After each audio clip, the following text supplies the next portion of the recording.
আজকে যে টপিকটা পড়বো সেটা হচ্ছে এই 5টি সূত্রের মধ্যে আমরা 3 নম্বর সূত্রটা পড়বো। সেটা হচ্ছে গুণানুপাত সূত্র, যা ডাল্টন প্রদান করেছিলেন। তাহলে সেই সূত্রটা কি? তাহলে সূত্রে কি বলা হয়েছে?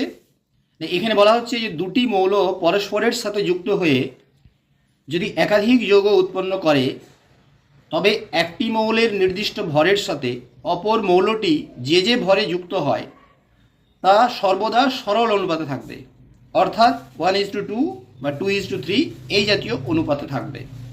তাহলে এখানে এই যে সূত্র আমরা দেখলাম গুণানুপাত সূত্র, এরপর আমরা এই সূত্রের ব্যাখ্যা করব। ব্যাখ্যা করার পর উদাহরণ সহযোগে সেটা বোঝার চেষ্টা করব।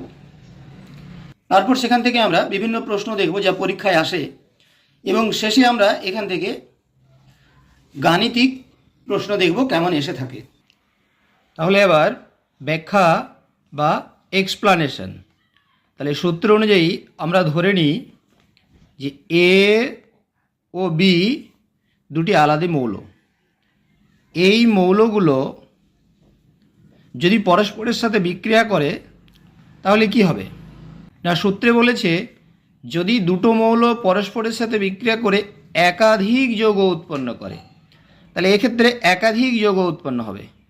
আমরা ধরে নিলাম যে এ এক্স বি ওয়াই একটি যৌগ এবং এ এম বি এন আরেকটি যৌগ।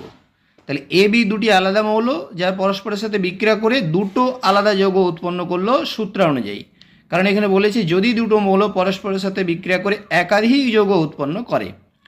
এবার আমরা এই দুটি যৌগের ভরকে বিশ্লেষণ করব এবং দেখাবো যে একটি মৌলের ভরকে যদি নির্দিষ্ট করে দেওয়া হয়, অর্থাৎ এই যৌগটাতে এ মৌলের ভর যত, এই যৌগটাতেও এ মৌলের ভর যদি একই করে দিই, তাহলে বি মৌলের যে ভরগুলো পাবো সেই ভরটা একটা সরল অনুপাতে থাকবে। তাহলে আমরা দেখে নিই যৌগ দুটোতে এ এবং বি এর ভর কত। আমরা আশা করছি তোমরা জানো কীভাবে ভর বার করে। এখানে উদাহরণ হিসেবে আমরা একটা ধরে নিই H2O। H2Oতে হাইড্রোজেনের দুটো পরমাণু আছে। তাহলে হাইড্রোজেনের ভর আমরা কি করে বার করব না, পরমাণুর সংখ্যা গুণিত পারমাণবিক গুরুত্ব। হাইড্রোজেনের পারমাণবিক গুরুত্ব 1, তাহলে হাইড্রোজেন আছে 2 গ্রাম। অক্সিজেনের পরমাণুর সংখ্যা 1, অক্সিজেনের পারমাণবিক গুরুত্ব 16, তাহলে অক্সিজেন আছে 16 গ্রাম। তাহলে স্টুডেন্ট, যে কোনো যৌগের অণু থেকে পরমাণুদের ভর বার করার সময় সেই পরমাণুর সংখ্যার সাথে তার পারমাণবিক গুরুত্বকে গুণ করলে তার ভর বেরিয়ে যায়। এখানে হাইড্রোজেনের দুটো পরমাণু, হাইড্রোজেনের পারমাণবিক গুরুত্ব 1, তাহলে হাইড্রোজেন আছে 2 গ্রাম। অক্সিজেনের একটা পরমাণু, অক্সিজেনের পারমাণবিক গুরুত্ব 16, তাহলে অক্সিজেন আছে 16 গ্রাম। তাহলে H2 এর একটা অণুর ভর কত? 18 গ্রাম। এইভাবে বার করা হয়। তাহলে এখানে আমরা ধরে নিই যে এ এবং বি দুটো মৌলেরই পারমাণবিক গুরুত্ব 1। যদিও দুটি আলাদা আলাদা মৌলের পারমাণবিক গুরুত্ব কখনো একই হয় না, আমরা বিষয়টাকে সহজ করার জন্য ধরে নিচ্ছি। তাহলে এ এবং বি দুজনেরই পারমাণবিক গুরুত্ব যদি 1 হয়, তাহলে এখানে এ কত আছে না x × 1, তাহলে এ আছে x গ্রাম। বি কত আছে না y × 1, তাহলে y গ্রাম। তাহলে এ মৌলের x গ্রামের সাথে বি মৌলের y গ্রাম যুক্ত হয়েছে।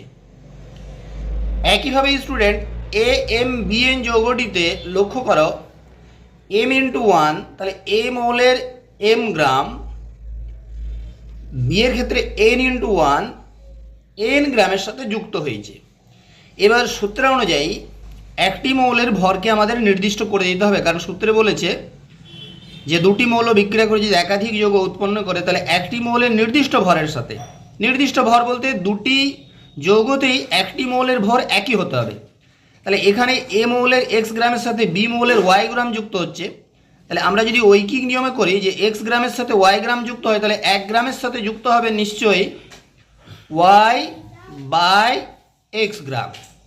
নিশ্চয়ই পারবে করতে। একইভাবে দ্বিতীয় যৌগে এ মৌলের m গ্রাম বি মৌলের n গ্রামের সাথে যুক্ত হয়, তাহলে m গ্রাম যুক্ত হয় n গ্রামের সাথে। একইভাবে ঐকিক নিয়মে এ মৌলের a গ্রাম যুক্ত হবে বি মৌলের n/m গ্রামের সাথে। তাহলে সেই নির্দিষ্ট মৌলটি হচ্ছে 1, যেটা দুটি যৌগেই 1 গ্রাম করে আছে, এটা আমরা করে নিলাম। তাহলে এ মৌলের 1 গ্রামের সাথে প্রথম যৌগে বি মৌলের যুক্ত হয়েছে y/x গ্রাম, দ্বিতীয় যৌগে এ মৌলের 1 গ্রামের সাথে বি যুক্ত হয়েছে n/m গ্রাম। তাহলে এই যে ভরটা বি এর এই অনুপাতটা সূত্র অনুযায়ী বলছে যে y/x = n/m। এটা সবসময় সরল অনুপাত হবে। সরল অনুপাত অর্থাৎ পূর্ণ সংখ্যার অনুপাত হবে। 1:2 হতে পারে, 2:3 হতে পারে, 4:5 হতে পারে, অথবা 5:4 হতে পারে। এখানে এই সূত্রের কথায় বা এই নিয়মের কথায় বলা হয়েছে। এবার আমরা এটা অরিজিনাল উদাহরণ দিয়ে দেখব যে এরকম পূর্ণ সংখ্যা বা সরল অনুপাত আসছে কিনা। ওকে, তাহলে আমরা আমাদের অতি চেনা দুটি মৌল নেব, যেমন হাইড্রোজেন এবং অক্সিজেন। এরা যদি পরস্পরের সাথে বিক্রিয়া করে এরা দুটি যৌগ উৎপন্ন করলো, একটি H2O এবং আরেকটি H2O2। তাহলে এখানে আমরা যদি হাইড্রোজেনের ভর নির্দিষ্ট করে দিই, অর্থাৎ H2O-তে হাইড্রোজেনের ভর 1 গ্রাম আর H2O2 এখানেও হাইড্রোজেনের ভর 1 গ্রাম, তাহলে অক্সিজেনের যে ভরগুলো পাবো সেই ভরগুলো সরল অনুপাতে থাকবে। দেখা যাক, প্রথমে আমরা H2O নিলাম। এখানে যদি আমরা লক্ষ্য করি তাহলে হাইড্রোজেনের ভর 2 গ্রাম এবং অক্সিজেনের ভর 16 গ্রাম। তাহলে হাইড্রোজেনের ভর আমরা যদি 1 গ্রাম করি স্টুডেন্ট, তাহলে অক্সিজেনের ভর নিশ্চয়ই 8 গ্রাম হবে, অর্থাৎ 1 গ্রাম হাইড্রোজেনের সাথে 8 গ্রাম অক্সিজেন যুক্ত হয়েছে। একইভাবে আমরা যদি H2O2 নিই, তাহলে এখানে হাইড্রোজেনের ভর 2 গ্রাম এবং অক্সিজেনের ভর দুটো পরমাণু, তাহলে 16 দুগুণে 32 গ্রাম। হাইড্রোজেনের ভর আমরা যদি 2 গ্রাম থেকে কমিয়ে 1 গ্রাম করি, তাহলে অক্সিজেনের ভর নিশ্চয় হবে 16 গ্রাম। তাহলে সূত্র অনুযায়ী এখানে বলা হয়েছে যে একটি মৌলের নির্দিষ্ট ভরের সাথে, তাহলে একটি মৌল, সেই মৌলটা হচ্ছে হাইড্রোজেন, যার ভর গ্রাম আমরা দুটি যৌগতেই 1 গ্রাম করে নিলাম। তাহলে H2O এবং H2O2 দুটোতেই হাইড্রোজেনের ভর 1 গ্রাম, 1 গ্রাম, এখানেও 1 গ্রাম। তাহলে এই 1 গ্রাম ভরের সাথে জলে অক্সিজেনের পরিমাণ 8 গ্রাম এবং H2O2 বা হাইড্রোজেন পারঅক্সাইডে অক্সিজেনের ভর 16 গ্রাম। তাহলে এইটা যদি অনুপাত করা হয়, তাহলে জলের অক্সিজেন 8 গ্রাম, হাইড্রোজেন পারঅক্সাইডে অক্সিজেনের পরিমাণ 16 গ্রাম। তাহলে 8:16 অনুপাতটা হচ্ছে আমার 1:2। তাহলে এটা হচ্ছে জলের অক্সিজেন আর এটা হচ্ছে হাইড্রোজেন পারঅক্সাইডের অক্সিজেন। তাহলে দুটোতেই হাইড্রোজেনের ভর যখন 1 গ্রাম করা হলো, তো সেই 1 গ্রাম ভরের সাথে অক্সিজেন যুক্ত হয়েছে 8 গ্রাম আর এখানে অক্সিজেন যুক্ত হয়েছে 16 গ্রাম। তাহলে এই অনুপাতটা সবসময় সরল অনুপাতে থাকবে, এখানে তাই বলা হয়েছে। আমরা বিষয়টা আরও পরিষ্কার করার জন্য আরেকটা উদাহরণ নিয়ে নিচ্ছি। ধরে নাও দুটি মৌল, একটি হচ্ছে কার্বন এবং একটি হচ্ছে হাইড্রোজেন। এরা যদি পরস্পরের সাথে বিক্রিয়া করে এবং দুটি আলাদা আলাদা যৌগ উৎপন্ন করে, একটা CH4 এবং আরেকটা হচ্ছে C2H6, মিথেন এবং ইথেন। এই দুটো যৌগতে আমরা কার্বনের ভর নির্দিষ্ট করব এবং দেখাবো যে হাইড্রোজেন যে অনুপাতে যুক্ত হয়েছে সেটা একটা সরল অনুপাত, তাহলে আমাদের গুণানুপাত সূত্র প্রমাণিত হবে। তাহলে প্রথমে CH4 এর কার্বন আছে 12 গ্রাম এবং হাইড্রোজেন রয়েছে এখানে 4 গ্রাম। তাহলে কার্বনের 12 গ্রামের সাথে হাইড্রোজেন যুক্ত হয়েছে 4 গ্রাম। একইভাবে আমরা যদি এখানে C2H6 নিই, তাহলে C2H6 এ কার্বন রয়েছে স্টুডেন্ট 12 দুগুণে 24 গ্রাম, আর দুটো কার্বনের পরমাণু রয়েছে এবং হাইড্রোজেন এখানে আছে 6 গ্রাম।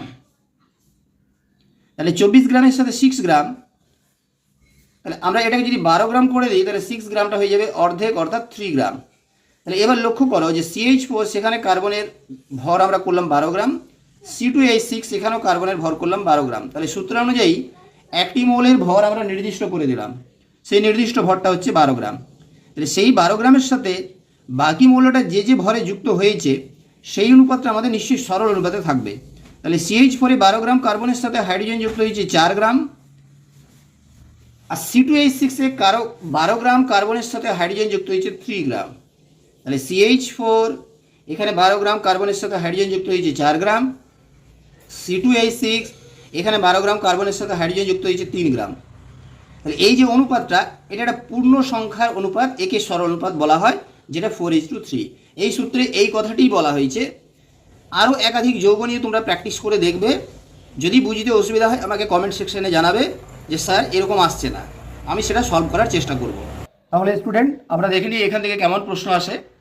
বিগত কয়েক বছরের প্রশ্ন দেখে আমরা যা লক্ষ্য করেছি যে এখান থেকে মূলত গাণিতিক প্রশ্ন বা অঙ্কই বেশি এসে থাকে।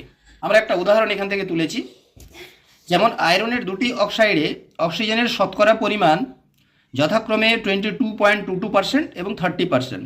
দেখাও যে উপরিউক্ত ফলাফল গুণানুপাত সূত্রকে মেনে চলে বা মেনে হচ্ছে। তাহলে এটা আমরা কীভাবে করব? তাহলে এখানে আয়রনের দুটি অক্সাইডের কথা বলা হয়েছে। তাহলে আমরা শুরু করি। তাহলে প্রথম অক্সাইড, যেখানে আয়রন এবং অক্সিজেনের পরিমাণ আমরা প্রথমে লিখব। তাহলে এখানে বলা হয়েছে অক্সিজেনের শতকরা পরিমাণ 22.22%। তাহলে আয়রনের পার্সেন্টেজ কত হবে না, 100 থেকে এটাকে মাইনাস করব। 100 থেকে মাইনাস করলে নিশ্চয়ই এখানে স্টুডেন্ট আসবে 77.78%। তাহলে প্রথম অক্সাইডে আমাদের আয়রন রয়েছে 77.78%, অক্সিজেন রয়েছে 22.22%। এবার আমরা দেখব দ্বিতীয় অক্সাইড। দ্বিতীয় অক্সাইডে স্টুডেন্ট বলা হয়েছে আয়রন এবং অক্সিজেন, এদের মধ্যে অক্সিজেন বলা হয়েছে 30%। তাহলে আয়রনের পার্সেন্টেজ কত হবে না, 100 থেকে 30 মাইনাস করলে আয়রনের পার্সেন্টেজ হয়ে যাবে 70%। তাহলে প্রথম অক্সাইডে অক্সিজেন 22.22%, আয়রন আমাদের 77.78%। তাহলে স্টুডেন্ট অক্সিজেনের পার্সেন্টেজটা 22.22 থেকে কমিয়ে আমরা যদি 1% করে দিই ঐকিক নিয়মে, তোমরা এটা ঐকিক নিয়মে করে দেখতে পারো, কিন্তু ক্লাস 11-12 ঐকিক নিয়ম করার প্রয়োজন হয় না, তোমাদেরকে এটা শিখে নিতে হবে। তাহলে ঐকিক নিয়মে যদি করো তাহলে কেমন হবে না, 22.22% অক্সিজেনের সাথে যুক্ত হয় 77.78% আয়রন। তাহলে 1% অক্সিজেনের সাথে যুক্ত হয় না, হবে 77.78 ভাজিত 22.22% আয়রন।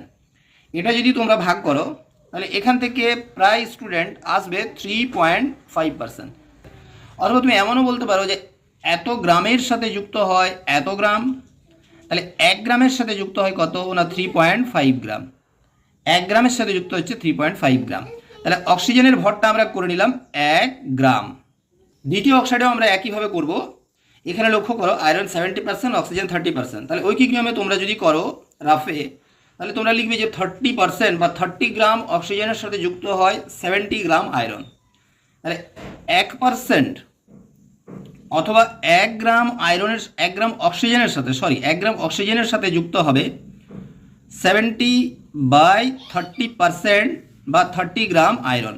যে এই অ্যান্সারটা আসবে 2.33 গ্রাম, অর্থাৎ 30 গ্রামের সাথে যুক্ত হয় 70 গ্রাম, 1 গ্রামের সাথে যুক্ত হবে 2.33 গ্রাম।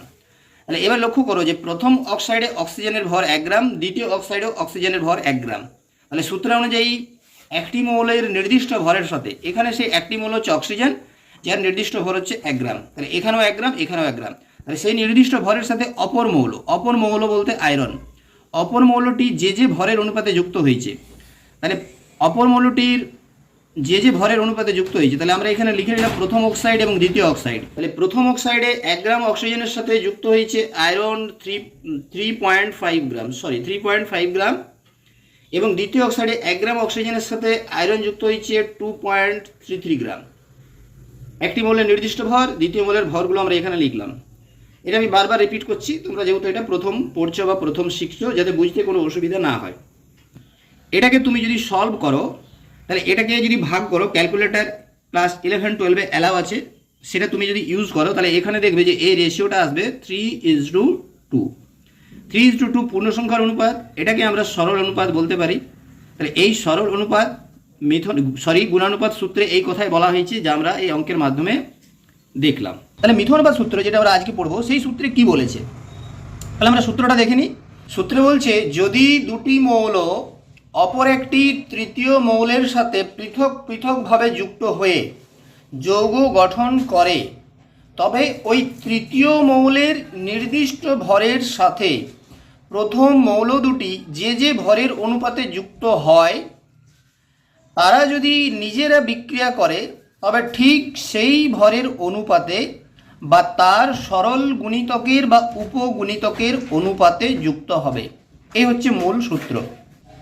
তাহলে স্টুডেন্ট এই সূত্রে কি বলা হয়েছে তা বোঝার জন্য আমরা এটা ব্যাখ্যা করব, তাহলে এটা পরিষ্কার হয়ে যাবে। সূত্রটা দেখে অনেকটা বড় মনে হচ্ছে, কিন্তু এটা খুবই সহজ বিষয়।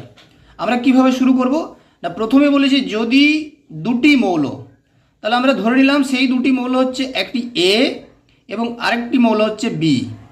কি বলেছে?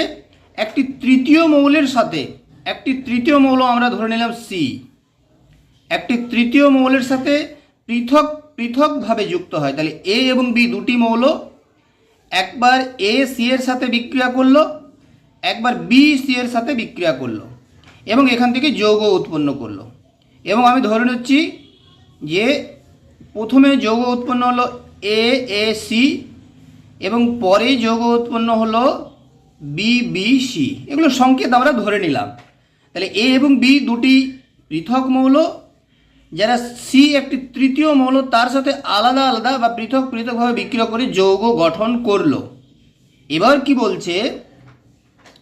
তবে ওই তৃতীয় মৌলের নির্দিষ্ট ভরের সাথে, তৃতীয় মৌলের ভরটা নির্দিষ্ট হতে হবে, অর্থাৎ এখানেও যা এখানেও তা। কিন্তু প্রকৃতপক্ষে দু জায়গায় ভর নির্দিষ্ট হয় না, আমাদেরকে গাণিতিকভাবে এটাকে সমান করে নিতে হবে। আমরা এখানে ধরে নিলাম বা আমরা এটা গণনা করে দেখলাম যে এই যৌগটাতে সি এর ভর রয়েছে এম গ্রাম, ওকে, এবং তার সাথে এ যুক্ত হয়েছে, এখানে এই স্মল এ দেখতে পাচ্ছি, তাহলে এ গ্রাম। এটা আমরা বিশ্লেষণ করে পেলাম। এটা ব্যাখ্যা, এগুলো সঠিক মান নয়, আমরা জাস্ট বোঝার জন্য বলছি। তাহলে এই যে প্রথম যৌগটি, একে আমরা বিশ্লেষণ করে দেখলাম যে এখানে সি আছে এম গ্রাম এবং এ মৌলটি আছে এ গ্রাম। একইভাবে আমরা দ্বিতীয় যৌগটিকেও বিশ্লেষণ করলাম এবং সেখানেও আমরা দেখলাম যে সি রয়েছে এম গ্রাম এবং বি মৌলটি রয়েছে এখানে স্মল বি, তাহলে স্মল বি গ্রাম। তাহলে সূত্রটাকে মেনে আমরা ব্যাখ্যাটা করলাম যে এ বি দুটি আলাদা মৌল, যারা একটি তৃতীয় মৌলের সাথে পৃথক পৃথকভাবে বিক্রিয়া করে যৌগ গঠন করলো। এবার বলেছে ওই তৃতীয় মৌলের নির্দিষ্ট ভরের সাথে, তাহলে তৃতীয় মৌলের ভরটা আমরা নির্দিষ্ট করে দিলাম, এখানেও এম গ্রাম এখানেও এম গ্রাম। এই তৃতীয় মৌলের নির্দিষ্ট ভরের সাথে প্রথম মৌল দুটি যে যে ভরের অনুপাতে যুক্ত হয়, তাহলে প্রথম মৌলটি সি এর এম গ্রামের সাথে এ গ্রাম যুক্ত হয়েছে এবং দ্বিতীয় মৌলটি সি এর এম গ্রাম সাথে বি গ্রাম যুক্ত হয়েছে। তাহলে এ এবং বি এর যে অনুপাত এ ইজ টু বি, এই অনুপাতটা কত না, এ রয়েছে স্মল এ গ্রাম এবং বি রয়েছে স্মল বি গ্রাম। তাহলে এই যে অনুপাতটা পেলাম। এবার বলেছে তারা যদি নিজেরা বিক্রিয়া করে, এবার এ এবং বি যদি পরস্পরের সাথে বিক্রিয়া করে যৌগ গঠন করে, ধরলাম এ এবং বি পরস্পরের সাথে বিক্রিয়া করে যৌগ গঠন করলো এবং এই জাতীয় একটা যৌগ উৎপন্ন হলো এ এক্স বি ওয়াই। তাহলে এই যৌগটাতে এ এবং বি এর ভরের যে অনুপাতটা পাবো, সেই অনুপাতটা বলছে এখান থেকে যে অনুপাতটা বেরিয়েছে এই অনুপাতের সমান হতে পারে, সরল গুণিতক হতে পারে, উপগুণিতক হতে পারে। অর্থাৎ এ ইজ টু বি হতে পারে এর সরল গুণিতক, অর্থাৎ এ কে হয়তো 2 দিয়ে গুণ করলাম, বিটা একই থাকলো, এই অনুপাতটা হতে পারে। অথবা ঠিক উল্টোটা হতে পারে যে এ ইজ টু বিটা হয়তো 2 দিয়ে গুণ করা আছে, এরকম অনুপাত হতে পারে। উপগুণিতক হতে পারে, অর্থাৎ এমনও হতে পারে যে এটা হয়তো 2 দিয়ে গুণ করা হলো এবং বিটা হয়তো 3 দিয়ে গুণ করলাম, এই জাতীয় অনুপাত পাবো। অর্থাৎ এই দুটো যৌগকে বিশ্লেষণ করে এ ইজ টু বি আমরা এ ইজ টু বি পেয়েছি ছোটো হাতের। এবার বলছে যে যখন এরা পরস্পরের সাথে বিক্রিয়া করে যৌগ গঠন করবে, সেখানে এ ইজ টু বি এর যে ভরের অনুপাত পাবো, সেই অনুপাতটা এ ইজ টু বি হতে পারে, এর সরল গুণিতক অর্থাৎ 2a ইজ টু বি হতে পারে, অথবা এ ইজ টু 2b হতে পারে, অথবা 2a ইজ টু 3b হতে পারে, অথবা 3a ইজ টু 2b হতে পারে। এই কথাটি এই সূত্রে বলা হয়েছে, এটি হচ্ছে এর প্রকৃত ব্যাখ্যা। তাহলে স্টুডেন্ট, এই ব্যাখ্যার পর আমরা কয়েকটা প্রকৃত উদাহরণ নেব, যার মাধ্যমে আমরা দেখব যে সূত্রে যা বলা হয়েছে তা ঘটছে কিনা। তাহলে প্রথমে আমরা দুটি মৌল নিলাম, কার্বন এবং একটি হাইড্রোজেন, যারা অপর একটি তৃতীয় মৌল অক্সিজেন, যার সাথে পৃথক পৃথকভাবে বিক্রিয়া করলো। তাহলে কার্বন যখন বিক্রিয়া করলো তখন সেখানে উৎপন্ন হলো কার্বন ডাইঅক্সাইড, আর হাইড্রোজেন যখন বিক্রিয়া করলো তখন সেখানে উৎপন্ন হলো জল। তাহলে এখানে সেই তৃতীয় মৌলটি হচ্ছে অক্সিজেন, যার সাথে কার্বন এবং হাইড্রোজেন পৃথক পৃথকভাবে বিক্রিয়া করলো। তাহলে এবার লক্ষ্য করে স্টুডেন্ট যে কার্বন ডাইঅক্সাইডে কার্বন ইজ টু অক্সিজেন, এটা তোমরা নিশ্চয়ই জানো, ক্লাস 10 থেকে পড়ে আসছো যে CO2-তে কার্বন থাকে 12 গ্রাম এবং এখানে অক্সিজেন আছে কত 32 গ্রাম, তাহলে 12:32। এই 32টাকে আমরা যদি কমিয়ে 16 করি, 16 করি, তাহলে 12টা কমে হয়ে যাবে 6। তাহলে এই অনুপাতে আমাদের কার্বন ডাইঅক্সাইডে কার্বন এবং অক্সিজেন যুক্ত হয়েছে, যেখানে তৃতীয় মৌল অক্সিজেন আছে 16 গ্রাম। এবার আমরা জলে চলে আসি। জলে রয়েছে হাইড্রোজেন এবং অক্সিজেন। এটাও আমরা একদম আদিকাল থেকে পড়ছি যে জলে হাইড্রোজেন থাকে 2 গ্রাম এবং অক্সিজেন থাকে 16 গ্রাম। তাহলে এখানে যে তৃতীয় মৌল অক্সিজেন সেটা হচ্ছে 16 গ্রাম।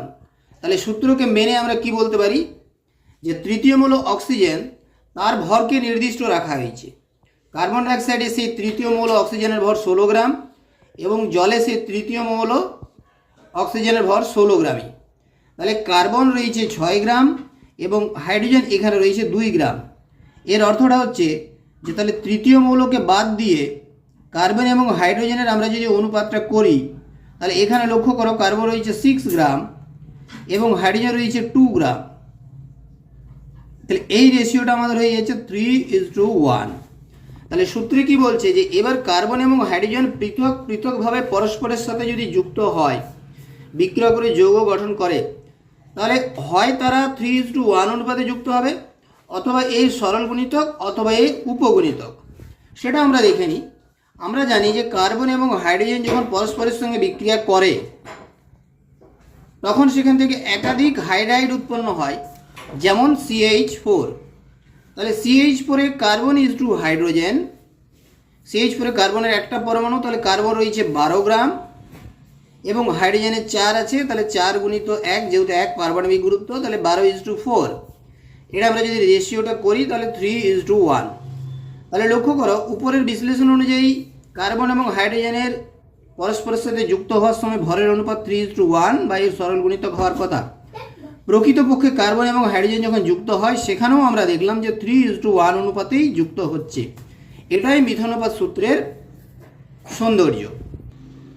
তাহলে আরেকটা উদাহরণ নিই। আমরা প্রথমে দুটি মৌল নিলাম, নাইট্রোজেন এবং হাইড্রোজেন, যারা পৃথক পৃথকভাবে অক্সিজেনের সাথে যুক্ত হবে। তাহলে নাইট্রোজেন অক্সিজেনের সাথে যুক্ত হলো এবং এটি যৌগ উৎপন্ন করলো NO, নাইট্রিক অক্সাইড। একইভাবে হাইড্রোজেন এবং অক্সিজেন পরস্পরের সাথে যুক্ত হলো এবং তৈরি হলো জল।